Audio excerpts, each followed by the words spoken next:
जब भी अपन गाड़ी चलाते हैं, बराबर है, तो स्पीड बढ़ाना बहुत इजी होता है।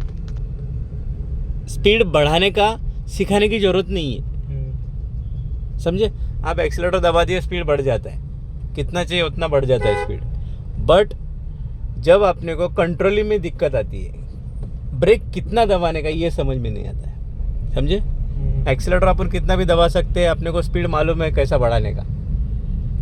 मेरा बताने का कहना क्या है कि अपन स्पीड बढ़ाने को सिखाने की ज़रूरत नहीं है, ब्रेक कैसा मारना ये सिखाना पड़ता है। ब्रेक कितना दबाने का, कौन से टाइम पे कितना ब्रेक दबाने का, कितना स्पीड में कितना ब्रेक दबाने का, ये अपने को ज़रूरत के हिसाब से कितना ब्रेक दबाने का ये भी समझ में आना चाहिए। नहीं तो कितना भी ब्रेक मार दिया, गाड़ी रोक दिया, स्लो कर दिया, ऐसा नहीं होना चाहिए, बराबर है कि नहीं। रास्ते में गाड़ी चला रहे, स्पीड में गाड़ी चला रहे और एकदम से ब्रेक मार दोगे, पीछे वाला ठोक देगा ना आपको।